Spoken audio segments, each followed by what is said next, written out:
এসময়ত এটা শিয়াল আৰু এটা বান্দৰ আছিল।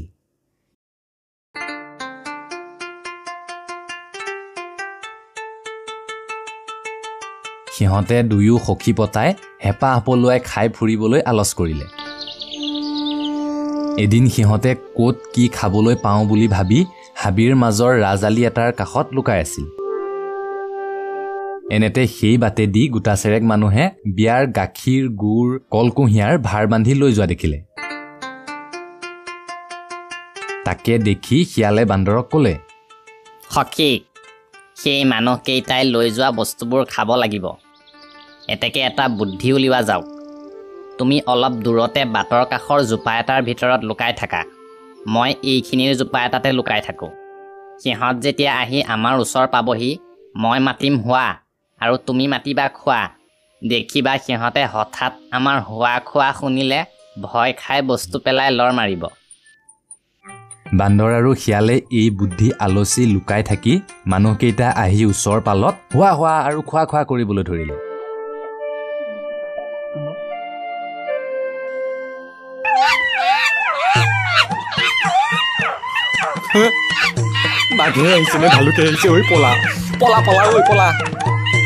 মানুহকেইটাই এইদৰে ভয় খাই ভাৰ খুৰ তাতে পেলাই এৰি থৈ ভিৰাই লৰ মাৰিলে।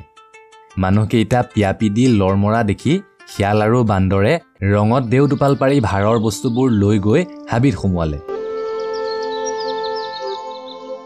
বান্দৰে শিয়ালক ক'লে, সখী, আমি বস্তুবোৰ ইয়াতে খাবলৈ বহিলে যদি সেই মানুহকেইটাই সিহঁতৰ বস্তু বিচাৰি উভতি আহে, তেন্তে আমাক ইয়াতে পালে মাৰি আধ্যা কৰি বস্তুবোৰ কাঢ়ি লৈ গুচি যাব। এতেকে এটা কাম কৰা যাওক। মই বস্তুবোৰ লৈ এই ওখ গছজোপাৰ ওপৰত উঠো আৰু তুমি তলত থাকা। তুমিতো আৰু গছত উঠিব নাজানা। ওপৰত মোৰ ভাগৰ বস্তু মই খাম আৰু তোমাৰ ভাগৰ বস্তুবোৰ মই এটা এটাকৈ তললৈ পেলাই দি থাকিম। এতেকে তুমি মোক বস্তুবোৰ দাঙি দিয়া, মই ওপৰলৈ তুলি নিওঁ। ঠিক আছে সখী, তাকেই কৰোঁ আহা।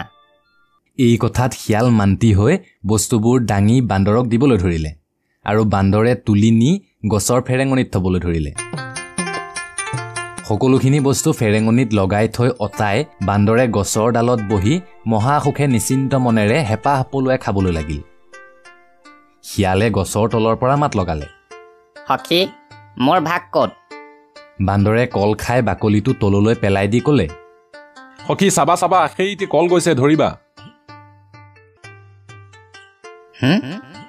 ই দেখোন কল খাই বাকলিটোহে দিছে। কতা সখী, তুমিচোন বাকলিটোহে দিলা। এই হয় নেকি? বাকলিটোহে গ'ল নেকি? ৰ'বা ৰ'বা, এইবাৰ দি আছো ৰ'বা। ইয়াৰ পিছত গাখীৰ খাই চুঙা আৰু টেকেলি তললৈ পেলাই দি ক'লে, সখী, এইবাৰ তোমাৰ ভাগৰ গাখীৰ গৈছে, ধৰিবা।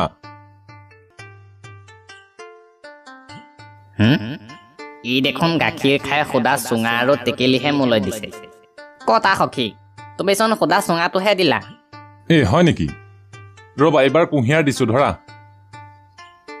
এইদৰে বান্দৰে শিয়ালক ফাঁকি দি সকলোবোৰ বস্তু খোৱা দেখি শিয়ালে খঙত গছৰ গুৰিকে কামুৰি আৰু মাটি আচুৰি পিচুৰি মনৰ দুখ মনতে লৈ তাৰ পৰা গুচি গ'ল। এদিন বান্দৰে শিয়ালক এবাহ টেকেলীয়া কুদুৰ ওচৰত বহি থকা দেখি ওচৰ চাপি সুধিলে, সখী, কি কৰিছা? সখী, কিনো কম দেওহে। ৰজাই মোক দবা ৰখীয়া পাতিছে। সেই দেখি ৰজাৰ এই দবাটো ৰখি বহি আছো। সখী, এচাপৰ বাওঁ দিয়াহে। নাই নাই, নোৱাৰো দিব সখী। ৰজাই শুনিলে মোক কাটি দুচৰা কৰিব। তুমি শুনা নাইনে? নবজাওঁতেই গু গুৱাই আছে।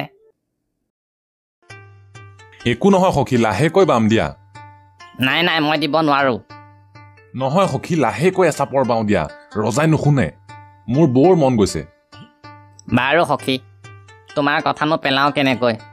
লাহে লাহে চাপৰ দিয়েক বোৱা। এই বুলি বান্দৰক কৈ শিয়াল সাউৎকৰে আঁতৰ হ'ল।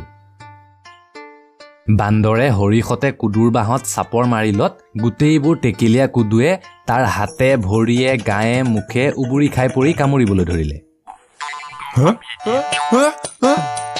আৰু বান্দৰৰ মুখ উখহি দোন যেন হ'ল। বান্দৰে তত নেপাই বাগৰি জুগৰি চিঞৰি বাখৰি শিয়াল সখীয়েকক মাতিলে, সখী, মোক ৰক্ষা কৰা, মই মৰিলো। সখী, ৰক্ষা কৰা। কলটো খাই যে মোলৈ বাকলিটো পেলাই দিছিলা, তাৰ উপকাৰ কৰিলোঁ। সখী মোক ৰাখা, মই মৰিলোঁ। গাখীৰ খাই যে সুদা টেকেলিটো মোলৈ পেলাই দিছিলা, তাৰ হৌৰ তুলিলোঁ। সখী আহা, মোক বচোৱা। কুঁহিয়াৰ খাই যে মোলৈ চোবা পেলাই দিছিলা, তাৰ পুতক তুলিলোঁ। এই বুলি কৈ বান্দৰক তাতে এৰি আঁতৰি গুচি গ'ল। ইয়াৰ বহুদিন পিছত বান্দৰে এদিন দেখিলে শিয়ালে এডৰা বেজকচু ৰখি বহি আছে।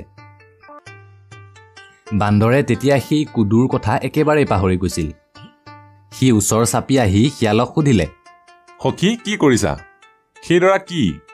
শিয়ালে হাঁহি মুখেৰে বান্দৰৰ ফালে চাই মাত লগালে, এইডৰা ৰজাৰ কুঁহিয়াৰ। মোক ৰজাঘৰৰ পৰা ৰখীয়া পাতিছে দেখি ৰখি আছোঁ।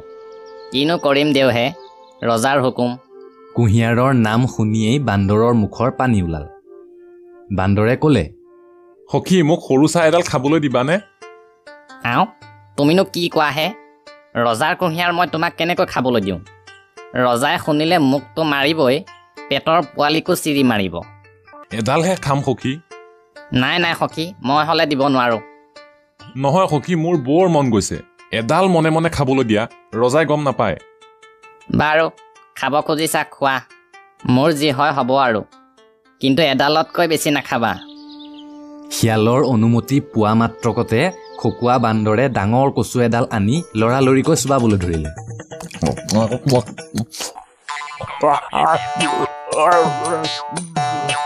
তৎক্ষণাত বেজকচুৱে তাৰ মুখ খজুৱাই তত এৰুৱাই দিলে আৰু সি চিঞৰি গছৰ পাত সৰাই শিয়ালক মাতিবলৈ ধৰিলে। সখী মোক ৰক্ষা কৰা, মই মৰিলোঁ। সখী ৰক্ষা কৰা। কল খাই যে বাকলিটো মোলৈ পেলাই দিছিলা, তাৰ উপকাৰ কৰিলোঁ। সখী মোক ৰাখা, মই মৰিলোঁ। কুঁহিয়াৰ খাই মোলৈ চোবা পেলাই দিয়া হৌৰ তুলিলোঁ। সখী আহা, মোক ৰক্ষা কৰা। গুড় খাই টেকেলিটো মোলৈ পেলাই দিয়াৰ পুতক তুলিলোঁ। শিয়ালে এই বুলি তাৰ পৰা গুচি গ'ল।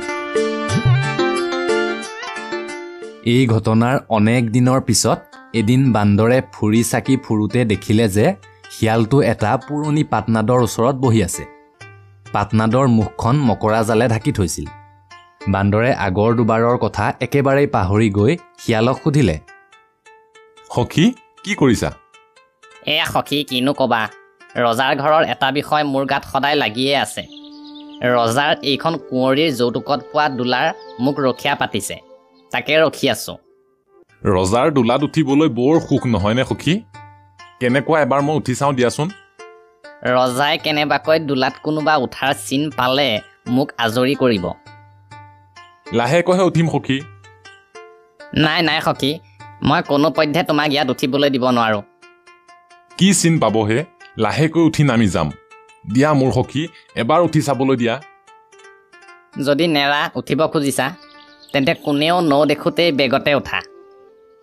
বান্দৰে ৰজাঘৰীয়া দোলাত গা পেলাই সুখ পাবলৈ তৎক্ষণাত টোৱাই ভিৰাই জাপ মাৰি দি তাত পৰিলতে মকৰাৰ জাল বিদাৰি গৈ বান্দৰ নাদত পৰি মৰি থাকিল।